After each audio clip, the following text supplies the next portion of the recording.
Anyone that farms or homesteads, I highly recommend you keep some sort of logbook, record book, farming journal, homesteading journal, whatever you want to call it. These things are very valuable in a lot of different ways. My great-grandfather in the 20s and 30s, he kept a record-keeping book for his farm. Obviously, they didn't have a computer back then. His was still very detailed down to the very last pencil that he would buy. So we still have some copies of that, and I think that's pretty cool. Farming was his business, so it's very important for him to keep the records like that.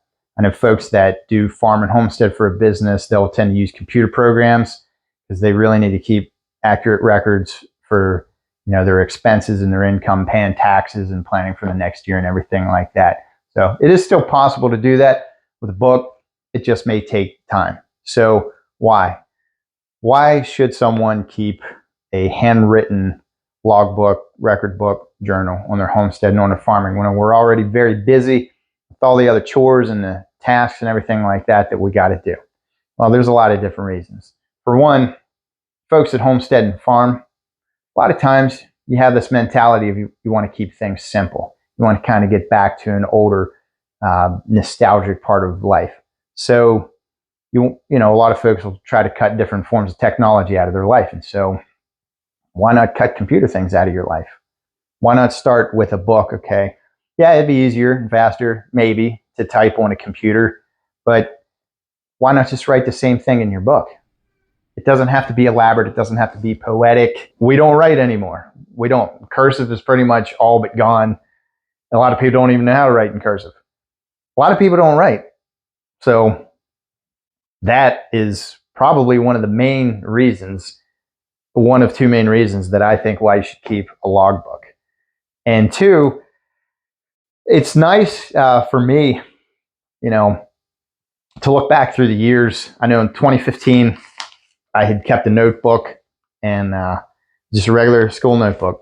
And I wrote down different stuff, the crops that I'd planted. Back then, I just had 2 acres, some chickens, a couple cows. And I'd been around farming and homesteading all my life, gone off and done different jobs for a long time, didn't do anything like that for years at a time. So kind of getting back into it, it's one of the things you think you know what you're doing. Like, yeah, you just go out and you plow and you do this, or you just get your garden rake and you plant that, or you go hook up the wagon to the tractor and you do that. And there are some things that you do, like ride a bicycle, you don't forget. But there's other things where I know for me personally, I've caught myself where I'm like, wait a minute, when do I plant that? Or what do I do for that? How do I hook up? What setting do I have that on that? And that is a very valuable thing that the record keeping logbook can help you out with.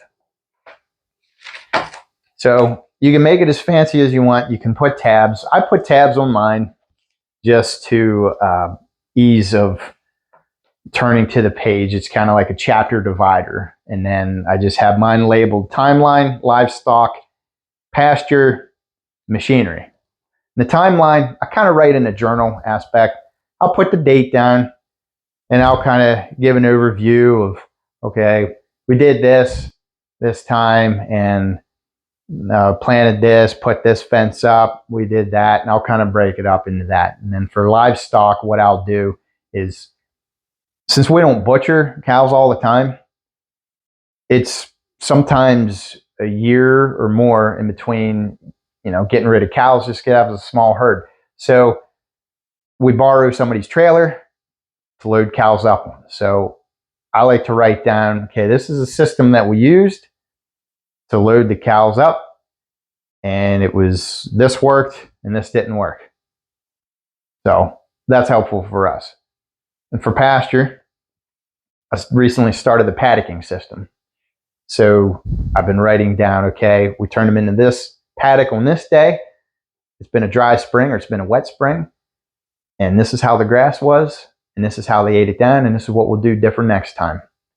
And for machinery, this is one that I highly recommend. Even if none of this other stuff interests you, I highly recommend for the machinery that you keep a logbook of your machinery. Case in point is the brush hog on my tractor. I don't run the brush hog all the time.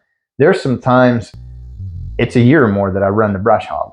So I'll go to hook the brush hog up and, okay, what setting do I put this on to keep it from scalping the grass? And I used to have to just practice, okay, I'll set it here, set it there. You kind of go, you'll scalp a few things of topsoil until you finally get it right. Okay, this is the right setting. I'll remember that next time. Well, if it's 6 months or a year, you tend not to remember things like that. So started writing that down. Changing the oil in the generator. It's, it's not like a car where every, 3,000, 5,000 miles, you change the oil. After a while, it's repetitive enough, you know how to do it, what kind of oil it takes, and so forth. Certain machines that you don't use all the time, it's nice just to have it written down. Okay, it takes this oil, and this is where you unscrew to drain the oil from. Because I like to keep the books that come with the different machines, but sometimes you lose those. I mean, I've lost the books before, and sometimes you can find them online, sometimes you can't. Sometimes you get a very old piece of machinery, and the book to get it is like $100-something. So, it's just good to keep a record-keeping book of that. Okay, the grease fittings. There's a grease fitting under the tires, and it's located here. It's hard to see, but make sure you get all the grease fittings. You can write different stuff down like that. And again, this is what worked on this setting, and this is what didn't work. So, yeah. And again, you can make this as fancy as you want or as simple, but definitely get yourself some sort of book to write your stuff down in.